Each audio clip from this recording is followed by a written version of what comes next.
Bonitinho. Bom, Mas não pode. bom, para quem não conhece o Rafael é psicólogo, é ativista pela causa do autismo, pela pessoa com deficiência, pela inclusão escolar, tudo que envolve essa temática. O presidente da UPA. O Rafael tem um histórico muito grande e agora já foi candidato a deputado, né? Já saiu como candidato a deputado federal, né? Federal.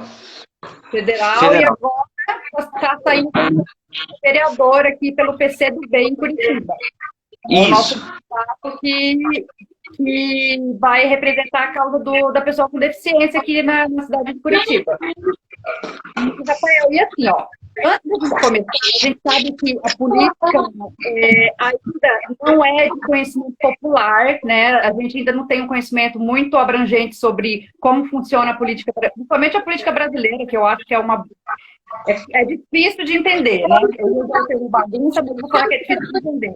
Explica pra gente aí o que faz um vereador. Bom, se a gente pegar do ponto de vista formal, burocrático, qual que é o trabalho do vereador? Burocrático, não tirando, obviamente, a importância disso que eu vou falar, que é uma função essencial, ela tem que ser feita com um nível de excelência e qualidade, que, inclusive, o cidadão ele tem o direito de cobrar e o dever de cobrar dos vereadores que cumpram esse ofício com qualidade, que é a função de legislar e fiscalizar, né? Então, na área de fiscalizar, por exemplo, a gente vê as questões que estão sendo discutidas hoje sobre aquelas empresas, o IABS, né, que fez a construção dos hospitais de campanha no Rio de Janeiro, envolvido em corrupção, etc. e tal, que tem envolvimento com as empresas, com empresas, inclusive, que estavam lá, que participaram de um processo de terceirização da UPA do SIC. É um papel do vereador e um direito dele cobrar a documentação, ver, verificar, fiscalizar se tem irregularidade nisso ou não, né? Quando o prefeito vai lá e compra uma maçaneta de ouro, né, banhada a ouro para colocar no seu gabinete, é um direito do vereador fiscalizar por que no orçamento está aquele valor, ele está em qual rúbrica, isso foi discutido em qual momento, para que pudesse comprar uma maçaneta de ouro ainda feita pela primeira-dama, por exemplo, né? Ou por que falta, muitas vezes, quem vai numa unidade de saúde, e é muito comum, pelo menos comigo acontece com bastante frequência, você recebe uma medicação mais básica, mas qualquer outro remédio você é obrigado a sair fora da unidade de saúde e comprar na farmácia privada, né? Por quê? Está faltando remédio? Não existe uma universalidade, um direito à universalidade, ou direito aos cuidados de saúde. Então, é um direito do vereador fiscalizar isso. Legislar são criar leis, né, que regulam a nossa organização em sociedade, que vão dizer até onde eu posso ir, sem ferir o direito da professora Amabile, por exemplo, né? Onde eu posso criar legislações que permitam melhorar a vida das pessoas, né? Então, por exemplo, a gente luta muito por direitos da pessoa com deficiência, das pessoas com autismo. Então, as leis é uma das ferramentas que regulam a organização social que permite para melhorar a vida das pessoas, né? Inclusive, eu acho que um dos grandes problemas é o fato da gente ter muita lei e pouca execução da lei, ou elas ficarem como letras frias, né? Ou todo mundo querer, para aparecer, criar uma lei nova, legislando sobre a mesma coisa que já existe, né? Ou fazer muito, tipo, faraônica, uma coisa muito que não cabe, né? Nem no orçamento, nem em nada, assim. Sim, e tem muito disso. Aí isso entra no segundo ponto, que quando você me perguntou, eu falei, ó, tem essa parte formal. Tudo isso que eu falei eu acho super importante, né? Mas, assim, quando eu resolvi ser candidato a vereador, eu fiz um plano, que inclusive para quem quiser ver, está no meu site, rafaelsale.com.br, né? Tem algumas... Oi? Tô com ele aberto aqui. Ah, legal. Então, ali, por exemplo, tem algumas contribuições que a gente tem que melhorar. Por exemplo, Vou dar um exemplo. O doutor Paulo Liberalesso, ele sugeriu que a gente tirasse a questão dos pais terem dispensa para acompanhar as terapias na iniciativa privada. Ele acha que na iniciativa privada isso é uma proposta só para as pessoas acharem bonita, mas que na prática ela não é executável. Eu acho que não está mudado ainda ali no projeto que está no site, né? A gente tem, por exemplo, uma alteração na proposta onde eu falo em dar incentivo para as empresas para a contratação de pessoa com deficiência. Numa live como essa, porque tudo é construção, né, professora Amabile? Tudo não é uma coisa assim que saiu somente da minha cabeça. Eu fiz os rascunhos, mas várias pessoas foram contribuindo, dando sugestões. E pode ser que tenha muita coisa, inclusive, errada ali, porque... Então, eu fiz uma live com o Simão, que trabalhou muito tempo com empregabilidade, e ele falou, ó, tira esse negócio de dar incentivo fiscal para a empresa para contratar a pessoa com deficiência. Isso já é direito, tem que batalhar para isso acontecer, né? Então, o que estava na minha cabeça? Poxa, eles contratam a pessoa que de fato é isso, né? Com deficiência que não é deficiência, né? Esse é o termo, inclusive, que alguns falam, né? Que deu menos de adaptações, a empresa precisa se adaptar o menos possível para receber aquela pessoa. Então, como é que fica o autista moderado, o autista severo, aquela pessoa que tem uma deficiência intelectual, aquela pessoa que tem mais comprometimento, né, para a atividade laboral? Então, a ideia de incentivar financeiramente era nesse aspecto, né, de tentar criar portas que incentivassem isso. Mas eu me convenci nessa live que não era legal isso, que é mais bacana a gente fazer um trabalho para fazer um emprego apoiado, né, um programa de emprego apoiado dessas pessoas, do que querer comprar, né, talvez essa palavra mais clara, comprar esse empresariado para contratar as deficiências mais severas, né? Então, assim, eu tenho um conjunto ali de propostas, professora Amabile, que não são execuíveis para um vereador. E logo no início do meu plano, eu entro nesse debate com quem estiver lendo, né? Porque eu acho assim, tudo bem, porque na verdade o vereador, ele não faz nada, ele não tem o poder de fazer nada, não tem como prometer absolutamente nada. Eu não posso prometer que eu vou fazer uma lei, porque se eu propor a lei e não passar na comissão, se meus colegas não quiserem passar, ele não vai passar. Né? Se o executivo não quiser aplicar, não vai acontecer. Então, assim, o que as minhas propostas elas são? Elas são um norteador, elas são uma ancoragem de posicionamentos frente a várias questões. Muitas com um norte bem grande, outra com um horizonte mais próximo, né? Mas que a pessoa vai saber, ó, se tiver uma votação lá com relação a servidor público, como é que o Rafael vai votar? Rafael vai votar assim, porque ele pensa desse jeito. Se tiver sobre a questão da inclusão isso, como é que o professor ou estagiário, como é que o Rafael vai se posicionar? Rafael vai se posicionar assim. Então ninguém, claro que eu sei que tem gente que não lê, né? Não vai... mas assim, quem quiser estudar, conhecer, não vai poder dizer que não sabe como é que o Rafael, se eleito vereador, como é que ele vai se posicionar na Câmara. Sim. E você bateu num ponto bem interessante aí, que às vezes você propõe uma lei, né, faz uma PL lá, e o executivo não aprova, enfim, não é aprovado ali, e tem essa questão, né, porque às vezes se o prefeito, ele é de um partido que é oposição, enfim, tem essa briga também partidária, né, que eu acho que de certa forma prejudica também, né, assim, as pessoas, porque quem tem que se beneficiar com tudo isso são as pessoas, né? O povo. E acaba sendo uma briga de egos, né? Uma briga partidária muito grande, porque você é do PCdoB, por exemplo, se o cara lá for do, sei lá, PMDB, sei lá, um outro partido assim, já vai dar problema, né? Já vai beneficiar você. Sim. Eu acho assim, ó, se a pessoa... veja só, quando a pauta é a questão da pessoa com deficiência, a gente se une muito, eu acho. É tão difícil a gente criar convergências, mas quando a gente consegue, por exemplo, todos os projetos na Assembleia Legislativa, que passou no último período sobre a questão de autismo, ele juntava desde o PT ao PSDB, né? Juntava todo mundo pela questão da inclusão.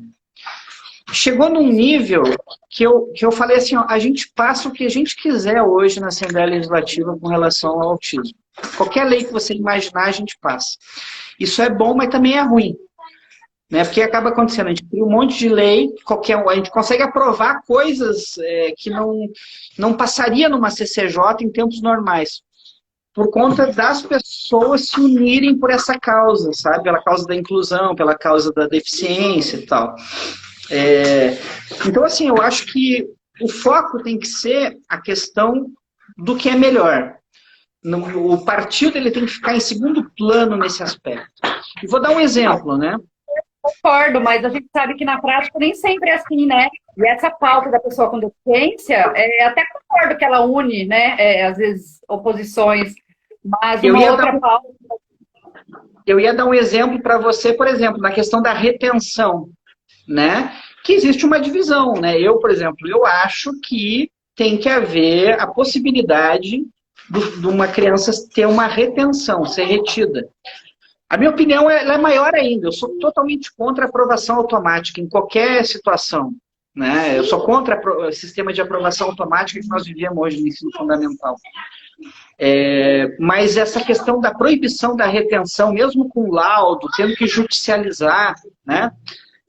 A gente teve alguns casos aqui em Curitiba que tem vereador que defende a causa em tese, né, se apresenta como defensor da causa da inclusão, que apoiava essa questão, mas que na hora de votar, votou contra pelos interesses da prefeitura. Então eu estou querendo dar eu dei dois exemplos. Um exemplo, como a gente consegue construir unidade quando as coisas são pelo correto e pelo certo, e um exemplo ruim de quando coloca as questões de interesses do executivo ou do determinado partido acima daquilo que é o melhor, que é o que vai trazer benefícios, né? Então, acho que essa tem que, na minha avaliação, essa tem que ser a justa medida, né? Faz bem, traz benefício, traz, né? É isso. É essa que tem que pautar a nossa ação. Se é bom ou se é ruim. Se é bom... Vou dar um exemplo porque eu acho que é bom, que talvez eu acho que nem você concorde, professora Amanda. A carteira de identificação do autista, né? Que eu sei que tem gente que não gosta. Eu acho que foi super legal. E parabéns ao Mion e parabéns à Michele, eu sou do PCdoB, estou elogiando aqui a esposa do presidente, que ajudou ali na última hora e tal, né? E o pessoal, inclusive, de vários partidos, entre eles, oposição e situação, e construíram a carteira nacional.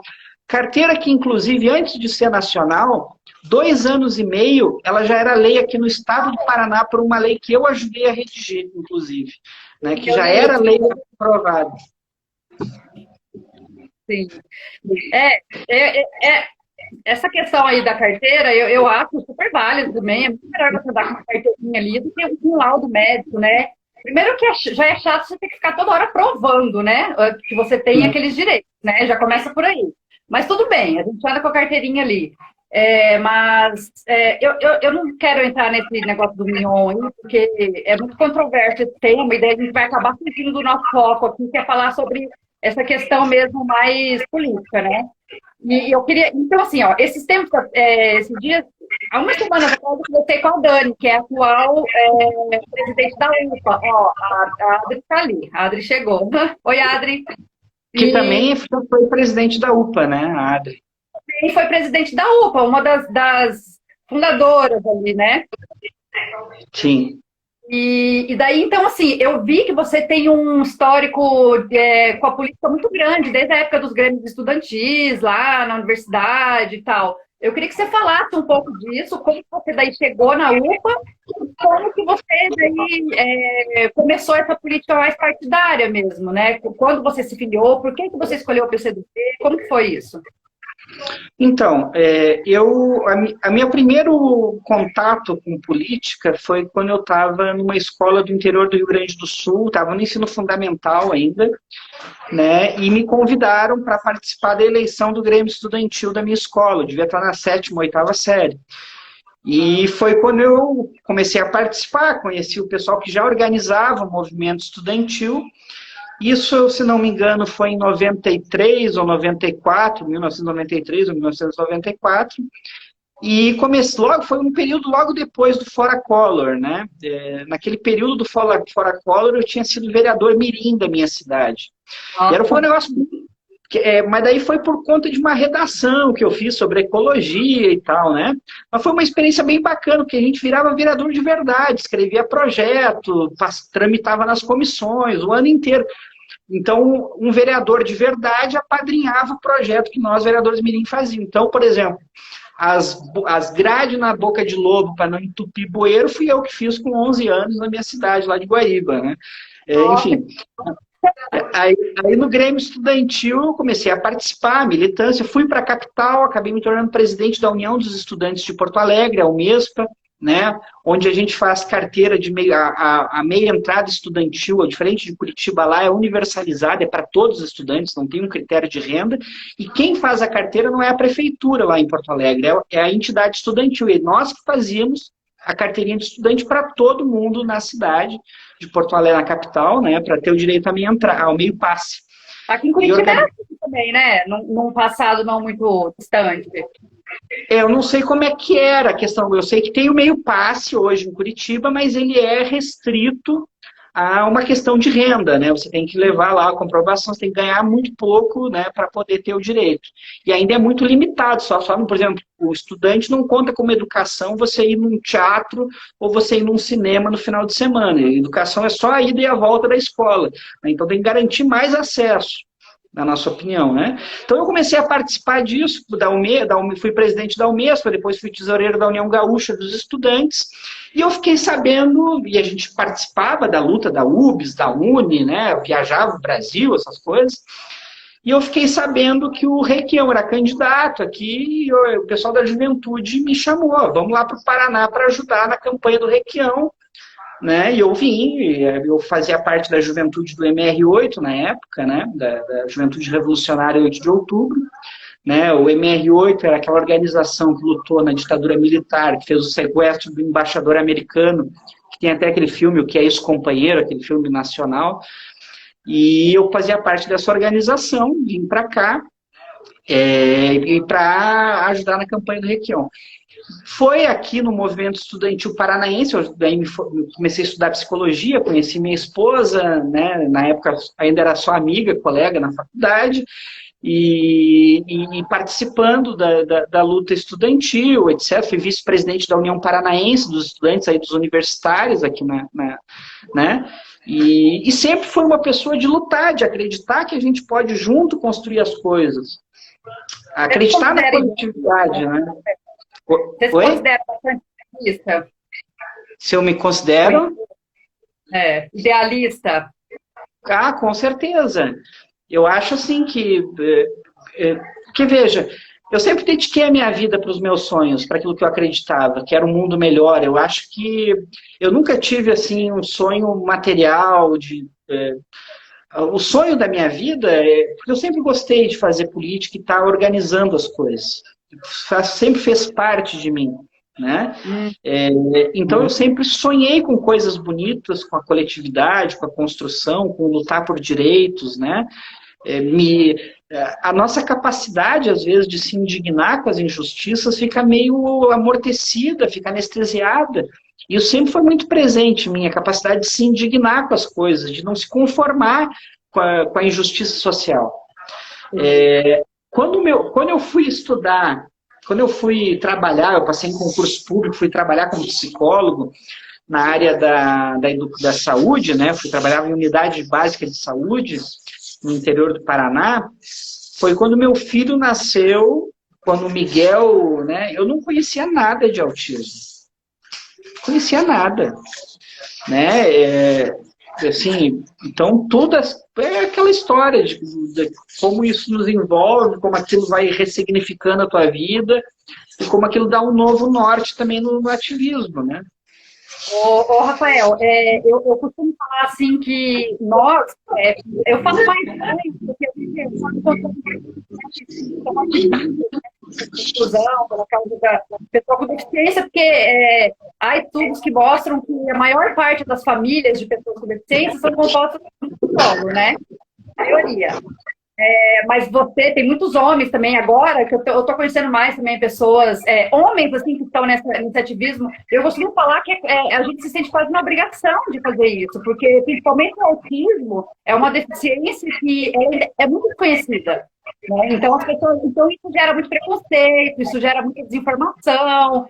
E daí eu também me sinto assim, meio que na obrigação, sabe, de informar as pessoas sobre autismo, porque é muita informação. Deixa eu só falar para o pessoal aqui, ó, já tem uma pergunta para você, Rafael. Quem quiser perguntar para o Rafael, pode ir mandando aqui, que daqui a pouco eu vou parar um pouquinho para perguntar para ele. Rafael, deixa eu só você está me ouvindo bem? Estou ouvindo. Tá, deixa eu só emendar uma pergunta aqui, que você falou do Miguel, né? Quando eu também tive o diagnóstico do Leonardo, eu não sabia nada de autismo. Nada, nada, nada. Só aquelas coisas que todo mundo sabe. Que o autista fica se balançando, que vive no próprio mundo, enfim. E daí eu tenho uma pergunta para você, mas eu não quero que você ache que essa pergunta é para se constranger, nem nada desse tipo, porque eu também, e várias outras pessoas que eu conheço, só foram autismo depois do diagnóstico de autismo. A gente não tinha conhecimento sobre o que é autismo. Então, eu queria saber assim, ó, hoje você luta pela causa da inclusão. Essa luta, ela se deve exclusivamente por causa dos seus filhos? Se você não tivesse o Miguel, que é um menino autista, essa pauta da pessoa com deficiência ia estar na sua vida? Se tiver que responder de forma assim, polarizada, entre sim e não, né? Eu diria que não. Essa pauta da inclusão provavelmente não estaria, né? Eu tentando interpretar o sentido da tua pergunta. Mas como as coisas não precisam ser assim tão, né? Ela tem um contexto, eu poderia também dizer que sim, e vou explicar. Eu acho assim, eu tenho feito um esforço para tentar definir o conceito de inclusão de uma forma muito ampla. Qual que é a inclusão que eu defendo? Claro, é a inclusão das pessoas com deficiência prioritariamente, né? É a inclusão da pessoa que não tem acesso ao mercado de trabalho. Pessoa com deficiência que não tem acesso ao mercado de trabalho, porque não tem a qualificação, não tem, né? É o acesso a uma educação inclusiva, né? Que muitas vezes se confunde a inclusão somente com a educação. É assim também, da educação inclusiva. Mas é da inclusão do direito à saúde, né? As terapias. A gente fez o nosso trabalho lá, Autismo Sem Fome, e nenhuma das famílias que a gente entregou cesta básica estava com um filho tendo terapia, nenhuma, zero, entendeu? Isso. Nós precisamos incluir essas pessoas na rede SUS, na rede de atendimento, né, nas terapias. Mas isso, eu estou falando de pessoa com deficiência, mas a inclusão ela é muito mais ampla.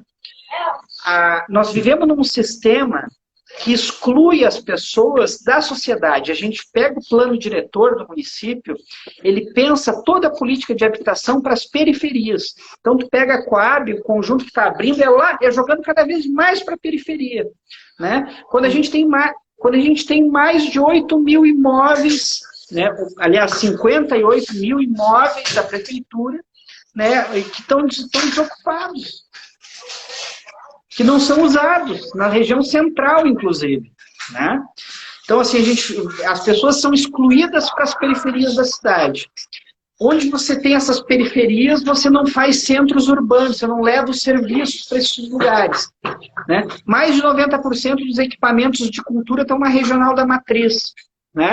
A gente tem 5 mil pessoas, mais ou menos, que vivem hoje na rua em Curitiba. Essa noite que nós estamos falando, estão agora numa calçada. Essas pessoas são excluídas, a gente precisa incluir todo mundo. Então, sim, talvez eu não tivesse o meu filho com deficiência, eu não tivesse a capacidade de sentir tudo isso que as famílias, nós, você, eu, todo mundo vivencia com a questão do autismo. Né? Provavelmente eu não sentiria tudo isso, mas eu com certeza continuaria tendo essa visão ampla da inclusão das pessoas que são excluídas, segregadas nas políticas públicas. Nossa, faz total sentido. Eu me identifico bastante também, porque como professora, né, eu estou dentro de um sistema educacional que, que é exclusivo. Ele não inclui, né? A criança está lá, mas ela não está incluída. Ela está só de corpo presente. A inclusão inteira na responsabilidade do professor. Eu sempre falo isso em toda live que eu faço, porque eu sinto isso, eu me sinto angustiada em relação a isso. Eu sou do Estado, né? Eu sei que na prefeitura funciona de uma maneira um pouco diferente, mas no Estado a gente está totalmente abandonado para professor. Tem ali a sala de recursos, tem o professor de apoio. No seu trabalho, eu nunca vi um aluno com professor de apoio. Daí, assim, a gente falando então de inclusão escolar, né? Como, Rafael, que a gente discute inclusão escolar, seja no âmbito municipal ou estadual, nesse sistema de educação? Como? Você acha que vai porque o sistema de educação já não funciona bem. Como é que a gente vai trabalhar com o sistema de educação inclusiva dentro do sistema que não funciona bem? Professora Amábile, desculpa, eu não consegui ouvir, deu uma cortada na pergunta. Se puder repetir. Eu perguntei o seguinte, como que a gente vai trabalhar... Oi, está me ouvindo? Eu só trouxe perto do ouvido aqui para escutar. Tá. Desculpa. Como que a gente vai discutir políticas de inclusão escolar num sistema educacional que já não funciona muito bem? Seja municipal ou estadual? Tá. Bom, deixa eu dizer o que eu penso com relação a isso. Antes da gente começar a live, eu perguntei para a professora Amábile, né, qual que eram as questões que iam levantar. Ela falou, eu vou te perguntar algumas coisinhas aqui e vamos ver o que acontece, né? Tudo pode acontecer, pode vir uma pergunta ali, outra colar, vamos bater um papo. Numa dessas coisas que a professora Amábile falou, ela colocou lá, como é que uma das perguntas, né, que talvez até venha depois eu esteja passando os bois na frente da carroça, mas agora já fiz. Como é que é essa questão abrupta você sai de uma rede municipal e vai para a rede estadual, né, tão diferente, como é que lida com isso, o que tem proposta? Aí eu fiquei pensando, puxa vida, né, eu não sei como é que eu vou responder isso para a professora Amábile. E eu sou candidato a vereador, como é que eu vou chegar num negócio e dizer que eu não sei, né? Eu pensei, quer saber? Eu não tenho que saber tudo também, entende? Eu acho que a gente tem que construir as coisas coletivamente. Nessa questão específica, eu acho que a gente tem que lutar para ter uma equidade na qualidade da educação. Porque, claro, toda mudança, mesmo dentro da própria rede municipal, da própria rede estadual, quando uma criança muda de uma escola para outra, ou troca de uma casa para outra, essas mudanças são marcos ali que a criança tem que aprender a lidar e que não são fáceis, né? Então, assim, qualquer mudança, seja dentro das redes ou de uma rede fundamental para estadual, ela vai ter dificuldades. Mas se a gente trabalhar a qualidade da inclusão, a qualidade do ensino e a qualidade da educação e tiver uma equidade, equiparar a qualidade da rede estadual para a rede municipal, isso vai ser bem menos. Com relação à pergunta que eu não respondi, eu fui responder outra coisa, porque o fio da meada vai vindo na cabeça, eu acabo tendo essa... que é a questão da inclusão, né? Como é que você vai lutar pela inclusão num sistema falido, né? Bom, professor, primeiro eu acho que o sistema ele não é falido, na minha opinião. Eu acho que é um sistema com diversos, centenas de muitos problemas, né? O sistema, a educação que a gente vive hoje, ela é uma educação ainda pública, né? É uma educação que garante o acesso público, né, para as pessoas e busca ser de qualidade. Né? Busca ser de qualidade principalmente pelo esforço enorme dos servidores públicos, esses que são atacados diariamente, esses que são chamados de vagabundo, que não querem que volte, que querem professor quer ficar em casa na boa, né? Esses professores que a turma do Greca desceu o sarrafo, né, quando tiraram o fundo de previdência aqui do município, né, quando aumentaram a contribuição do servidor, são esses que, na minha opinião, garantem a qualidade. né, e a luta coletiva da comunidade escolar como um todo, porque não tem as estruturas, não existe, né, a condição de você ter equipamentos, né, tecnologias assistivas, a gente não tem um bom salário do professor, a gente não tem escolas equipadas, a gente não tem ensino integral, a merenda está tudo na mão da Risotolândia, né, que a gente já conhece de muita coisa, né, nesse monopólio. As escolas têm uma diferença muito grande, que é o seguinte, tem escola que é pública, que é do município, mas tem aquela escola particular, que ela recebe, né, 2 milhões por mês para atender os alunos. Então é diferente, porque ali é uma rede particular funcionando dentro da rede pública. O aluno ele está de forma gratuita tendo, mas não numa rede pública, numa rede uma confusão dessa terceirização que tentam fazer, né? Então a gente tem muita coisa. Eu não acho que é falido porque os professores seguram a onda, né? A gente consegue manter ainda com muita luta orçamento, né? O Fundeb, por exemplo, a gente lutou muito, né? Deixasse o governo, deixava para não ter mais Fundeb. A gente lutou para manter o Fundeb, garantir o orçamento da educação para que parem de tirar recursos para ir para banco, mas que vá para a educação. Miguel, baixa o volume. E Miguel está assistindo ali, estava com volume alto. Então, assim, eu acho que tem muita dificuldade, muita coisa que a gente precisa ficar segurando nas pontas, né? Importante que eu acho, Amado, por exemplo, principalmente para mim, é um compromisso que eu tenho na questão da educação. Né? Quem vê meu propósito sabe que eu não defendo a terceirização das escolas como existe hoje. Eu não acho que o Vale Creche, por exemplo, é uma saída. Né? Eu não votaria contra tirar o fundo de previdência ou aumentar a contribuição do servidor público ou tirar direito do servidor público municipal, ainda mais de professor. Nunca eu faria isso. Né? Então, questão de orçamento, garantir mais recurso, garantir equipamento, garantir tecnologia assistiva, garantir que seja tudo professor e não estagiário, que é a minha opinião, com relação ao atendimento especializado. Né? Então, eu vou lutar por essas coisas. Eu quero colocar a minha energia, a força política que tem um vereador, para isso, né? Para defender essas coisas. Eu concordo plenamente com você nessa questão. Quando eu falo na educação precária, a gente tem que levar em consideração também que tem grande parte da gestão escolar ali, né? Porque eu já trabalhei em escolas muito boas, muito bem geridas, muito bem equipadas, limpas, e eu estou ansiosa para ser como nosso vereador. E eu já trabalhei também em escola muito ruim, sabe? Que não tem nada, e a gente se sente de mãos atadas. Eu tive uma aluna autista, tenho um aluno com dislexia, e eu não sei o que fazer com esse aluno, porque a não ser que eu tire dinheiro do meu bolso, sabe? Para poder dar uma boa aula, dar uma aula de qualidade. E é o que eu acabo fazendo sempre. Né? Isso que eu não concordo, assim, que a gente tem que lutar contra isso. E eu falo do Estado, né? Na prefeitura ainda funciona um pouquinho melhor. A prefeitura tem um pouco melhor de estrutura, sabe? Os professores e os alunos. Eu vou mandar as perguntas, Rafa. Deixa eu ver aqui.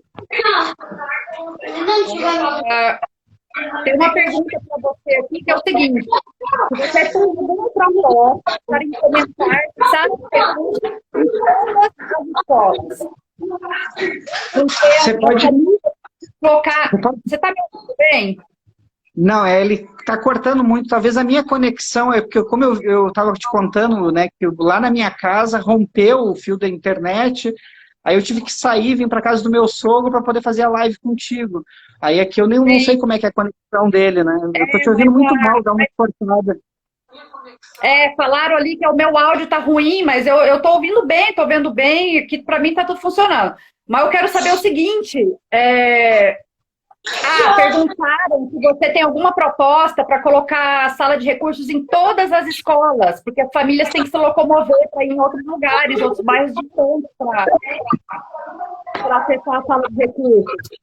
Está na nossa proposta, professora Amable, isso aí, quem quiser entrar lá, vai estar em algum desses itens, né, que a gente acha que a gente tem que ter o acompanhamento na escola, né, e contratar, inclusive, mais funcionários de AEL, pessoas que possam estar percorrendo né, às escolas e dar esse acompanhamento. Então, sim, né, tá dentro daquilo que eu vou defender. Se nós vamos conseguir, é aquilo que nós começamos a discussão, né? Quem tem o poder que é o executivo, agora a minha energia, fazer os projetos, lutar por isso, está lá e eu com certeza vou fazer. Tá. Tem uma pergunta aqui, sobre, eu não estou achando agora mais, mas é sobre as clínicas escola. É alguma coisa assim, se quiser mandar de novo certinho a pergunta, mas qual que é o seu posicionamento em relação às clínicas escola? Então, eu defendo a inclusão, né? Então, eu acho que tem duas medidas nessa questão. Pra você ver, a PAI, do jeito que a gente conhece ela hoje, é só aqui no Paraná, né? Em todo o resto do Brasil, as APAIs, elas viraram centros de reabilitação. Então, tem fono, é mantida pelo SUS, as APAIs, né? No Brasil inteiro. É só aqui no Paraná, que é escola por conta, inclusive, da força política do senador Flávio Arnes, né? Aqui no estado. Vejam, eu acho que a inclusão... Eu sou uma pessoa que defende a inclusão, ou seja, o direito, que não é o direito do pai, não é o direito da mãe, é o direito da pessoa com deficiência de estar no ensino regular. A gente confunde muito, teve uma candidatura que eu vi que se propõe a defender a inclusão de uma mãe falando nada de nós sem nós. Nada de nós sem nós não é fala de pai e mãe. Essa é uma pauta das pessoas com deficiência, que nós temos, por isso que eu falo, eu não represento as pessoas com deficiência, não me cabe a minha candidatura a isso. Eu represento uma causa, represento uma luta, represento a bandeira, né? Mas eu defendo é que as próprias pessoas tenham voz. Né? Um vídeo que eu lancei agora da minha campanha, eu quis, de alguma forma simbólica, traduzir isso. Quem falava, quem aparecia, a maior parte do vídeo, eram as próprias pessoas, né? Com síndrome de Down, cadeirante, uma pessoa cega, elas tendo a voz. Então, por que eu estou falando isso? Por causa das clínicas e escolas, né? Então, assim, eu acho que a gente precisa radicalizar a inclusão, né? Mas isso não quer dizer que a gente não tem que ter a sensibilidade de perceber que uma determinada pessoa com nível de deficiência severa, que está até numa situação de institucionalização, parecida com institucionalização há muito tempo, né? Ela ser simplesmente colocada numa sala de aula de inclusão, sem ter o devido acompanhamento, nós não estamos colocando essa criança para sofrer. Isso é perverso. Né? Então, assim, eu acho que a gente precisa lutar pela inclusão, mas ter um processo gradual. Né? Você não pode fechar hoje e colocar tudo amanhã na inclusão. A gente tem que, enquanto nós não investir pesadamente nisso no ensino regular, você não consegue simplesmente acabar com o processo. Né?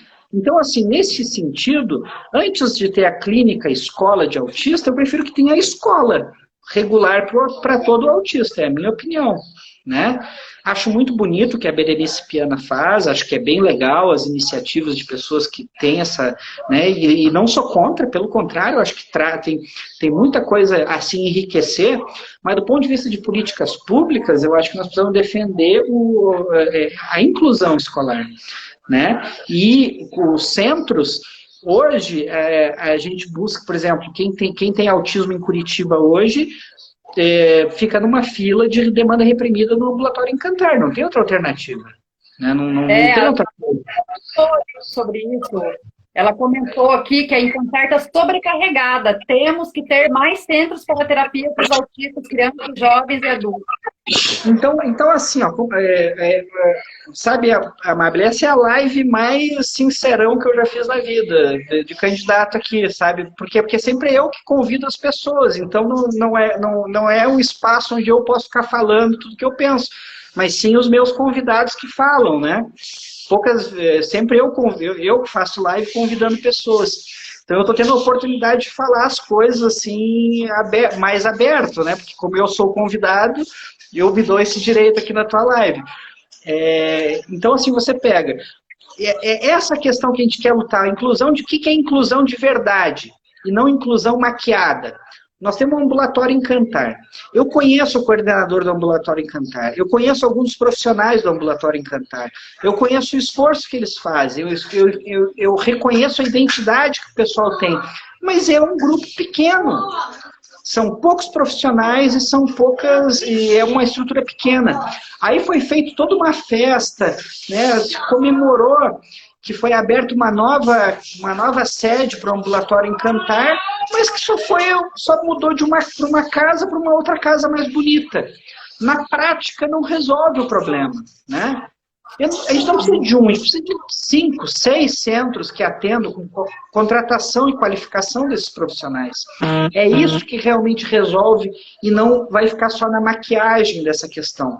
Como foi o exemplo do seguinte, em 2018, a governadora Cida Borghetti lançou o Programa Estadual do Autismo, grande coisa, e apresentou como grande mobilização, grande ato, né, disso, que o CRAID, o Centro de Referência de Atenção à Pessoa com Deficiência, Centro Regional, né, o CRAID seria o grande centro de atendimento do autismo no estado. Isso foi propagado para todo lugar. Nós ia ter um grande centro de atendimento regional de autismo, que ia atender a toda a demanda. Coitado do diretor, então, do CRAID, que ficou lá isolado, tentando, sem ter profissional para atender, mal conseguiam fazer o diagnóstico, foi só para propaganda. Então, assim, o que me irrita muito, o que me deixa nervoso, é as pessoas fazerem politicagem, porque política é bom, política muda a vida das pessoas, política tem a condição de transformar a realidade, mas a politicagem noja, que é você pegar uma luta, uma referência, se utilizar politicamente dela para dizer, nós estamos montando um grande centro, só para aparecer nas notícias, porque nas notícias depois não vai aparecer que nunca chegou os recursos, nunca foi contratado os profissionais, né? E que ninguém está sendo atendido e não virou centro de referência coisa nenhuma, né? Não por conta dos profissionais, seja do Encantar, seja do CRAID, do município ou do estado, mas não teve vontade política de resolver os problemas. Que tristeza, né? Estou me ouvindo bem? Está me ouvindo agora? Porque o pessoal falou que o áudio está muito ruim. Que o meu áudio? O meu. Ah, sim. Você está me ouvindo? Eu estou te ouvindo. Tá. Rafael, eu gostaria muito de comentar uma proposta ali do seu plano as suas propostas, que eu achei interessantíssima. Que você falou de transformar a assessoria de pessoa com deficiência em uma secretaria de pessoa com deficiência. Eu achei isso fantástico. Assim, isso está na alçada do vereador? Você acha que é possível a gente conseguir isso? Eu acho que é possível a gente começar a criar um movimento e tentar convencer o executivo a isso, né? Ele não está na esfera do vereador, né? Então, é um posicionamento, né, que eu vou apresentar como indicação, que eu vou lutar por isso, que eu vou tentar convencer outras... Aí é a questão da política propriamente dita, né, professora Maglia, de você ganhar as pessoas, convencer, tentar reunir apoio a isso. A gente tem como dado Curitiba hoje, que a gente tem 660 mil pessoas que se declaram com alguma deficiência. Né? Claro que, nossa, tudo isso é quase um terço, quase um terço da cidade de Curitiba, sim. Mas, claro, não é a deficiência clássica todos, né? Tem gente que às vezes está com uma situação temporária ou está em alguma dificuldade e se declarou lá como uma pessoa com dificuldade de física naquele momento. Mas o fato é que quase um terço da cidade se declara pessoa com deficiência em Curitiba. Então, eu acho mais do que justo que isso tenha... que hoje, a questão da pessoa com deficiência, ela é tratada, ela tem um departamento que tenta coordenar, mas que não tem gerência nenhuma sobre orçamento, sobre programas, sobre destinação orçamentária, né? Nem sequer no fundo da pessoa com deficiência ele consegue, porque é um outro colegiado que faz isso. Então, o que a gente quer dar é a condição para que essa pasta vire uma secretaria, tenha orçamento e possa realmente fazer políticas de adaptações, por exemplo. Né? Investir em adaptações razoáveis para a pessoa com deficiência poder estar no meio da sociedade. Nossa, fantástico. Você falou no começo da live que o papel do vereador, falar aqui nas minhas palavras agora, é ser aquele chato, né? Que fica fiscalizando ali, ver se está tudo certo, tudo, né? De acordo. E daí eu queria perguntar para você o seguinte: quando você propõe uma lei, a lei é aprovada, mas ela não é executada, a gente não consegue pôr em prática essa lei. O que a gente pode fazer? Nós, povo, você enquanto vereador. Olha, eu acho que na condição de vereador, eu vou ter muito mais chance de fazer com que as leis sejam executadas, porque tem um peso maior, né? O prefeito ele quer ter uma boa relação com o legislativo, até para aprovar as coisas boas, né? Para fazer a cidade andar. E assim, eu vou ser um defensor da causa da inclusão. Então vocês vejam, eu fiz aquela lei do censo estadual. A gente fala que não tem censo, né, que o pessoal brigou para o Bolsonaro até a última hora para ele aprovar lá o censo no IBGE, do autismo e tal. Agora já não vai mais ter mais censo. Pois eu lhe digo uma coisa, é uma lei estadual sancionada, o censo estadual do autismo. Está na lei. A lei está aí, entendeu? Já foi sancionada, é um direito, mas não é executado. A carteira, né, o que está valendo é a carteira do Romeu Mion, a carteira nacional. Mas 2 anos e meio antes, nós já tínhamos a lei estadual, que também eu ajudei a construir. Então, assim, eu acho que a gente tem que ir para cima. Eu te falei em algum momento que a gente conseguiu criar um cenário no legislativo que a gente passava quase que tudo que a gente quisesse para a questão da inclusão, né, da pessoa com deficiência, especialmente do autismo. Eu acho que nós precisamos chegar num momento que isso também esteja no executivo. Falta vontade política do executivo implementar as ações, né? Eles são falhos. Claro que a gente tem que ter um poder de pressão, né, grande, nos somar, nos unir, pressionar a execução disso. E acho que eu, como vereador, vou ter muita condição de garantir essas execuções, né, com a força política que um vereador pode ter. Rafael, a gente está nos 10 últimos minutos. Eu vou levantar mais uma questão aqui que eu acho extremamente importante. E daí você responde e já finaliza aí com as suas palavras, o que você quiser falar para o pessoal que está ouvindo, você fica à vontade, tá? A minha pergunta é a seguinte, eu olhei ali as suas propostas e não achei nada que diz respeito ao acolhimento da mãe, da mulher que cuida dessa pessoa com deficiência, que na grande maioria das vezes é a mulher. E muitas vezes a mulher sozinha, né? Mesmo que seja casada, ela que cuida, ela que tem a responsabilidade. Se você tem uma proposta de acolhimento para essas mulheres, né, cuidar também da saúde mental de quem cuida, e é isso. Daí você responde e finaliza aí antes que caia a nossa live. Quantos minutos? Quantos minutos? Qualquer coisa, faltando um minutinho, você levanta, me avisa aí para eu não estourar, tá? Vocês vejam, lá no nosso caderno de proposta, eu quero convidar vocês para entrarem na minha página no Facebook, no meu site, onde está lá o nossos cadernos de propostas. São mais de 90 propostas, né? Então eu não vou conseguir agora com uma clareza, talvez você que esteja aberto aí, mas para mim que tinha um programa de acolhimento das famílias e tal, né, entre alguma das propostas. O que nós estamos trabalhando, inclusive vocês vejam que teve a situação de uma mãe que assassinou um filho, né, autista, parece estar nas notícias aí nesse exato momento. Ele é tem uma...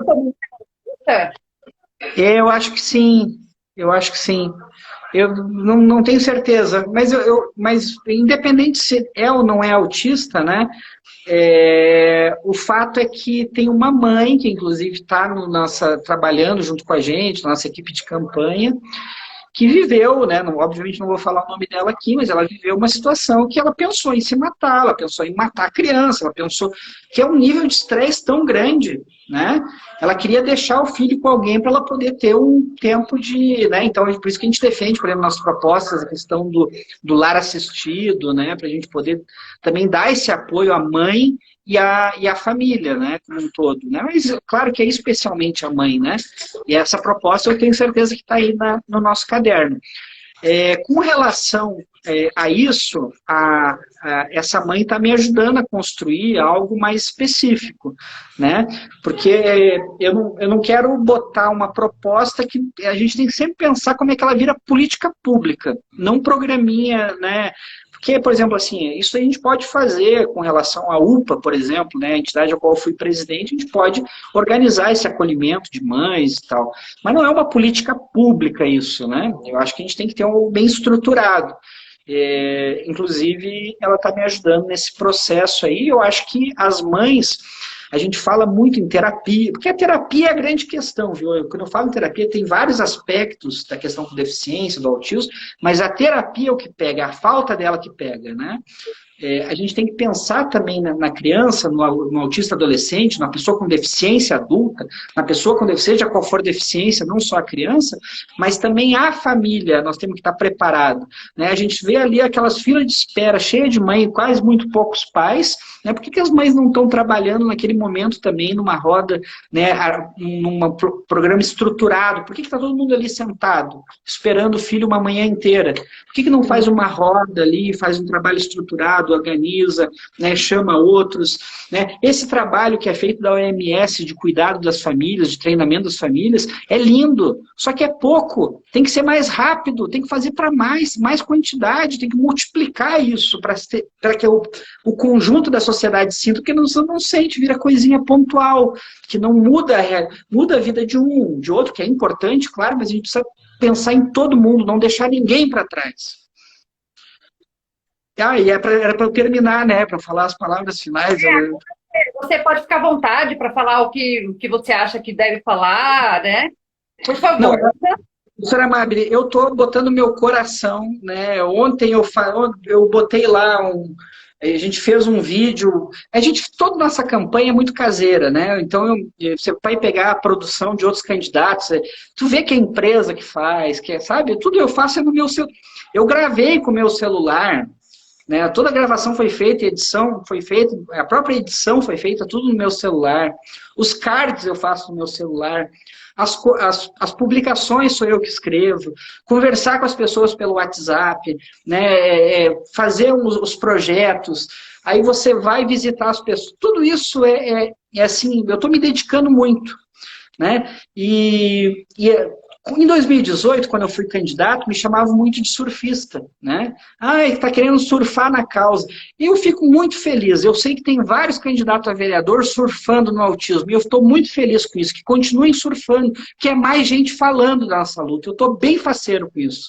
Né? Porque não importa, eu vou me eleger porque eu acredito, eu sou uma pessoa otimista, eu tenho um sonho de inclusão. Eu quero me eleger para mudar a vida das pessoas. Mas se não se eleger, no outro dia eu vou continuar lutando. Eu vou continuar batalhando, vou continuar fazendo as coisas, entendeu? A minha vida não para porque eu fui eleito ou não fui eleito.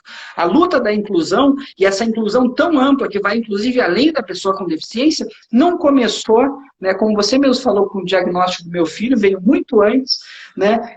O meu ativismo na inclusão da pessoa com deficiência, ela não começou nessa eleição, já veio desde que eu comecei a me deparar com essa realidade, também não vai terminar nesse processo. Se eu conseguir me eleger, vai ser só com a força de cada uma das pessoas que estão me acompanhando, que estão junto, que estão se engajando, porque nós não temos recurso, né?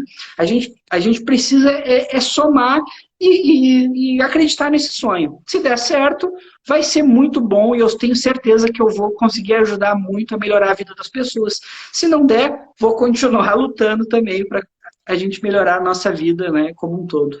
Aqui em casa, eu e minha família, a gente está contigo, já fechado, Qual que é o seu número? 65-100, né? 65-100, 65-100. Tá. Eu tô, assim, às vezes a pessoa não tem candidato, né? E a gente numa conversa, eu sempre te recomendo, eu falo, mas eu não falo para a pessoa assim, vota nele. Eu falo, olha, acesse a página, leia, se você acha que deve, se você acha que vai fazer um bom trabalho, de acordo com as propostas, vota. E fiscaliza também, porque nós, pessoas, povo, né? A gente tem que ver também se a pessoa que a gente votou lá está fazendo o que prometeu, né? Claro. Se É o que isso aí. está na nota. Mas então tá, Rafa, te agradeço profundamente por ter aceitado meu Obrigado. convite, por ter falado. É muito bom sempre falar com você. E o Obrigado. pessoal mandando aqui, ó, a Dani, a Adri, uma galera mandando um monte de coisa boa para você ali, todo mundo fechado contigo. Rafa, eu tenho certeza que você vai ser eleito, viu? Obrigado, viu, professora? Então vamos batalhar. Valeu. Uma boa noite para todo mundo. Tchau, tchau. Tchau.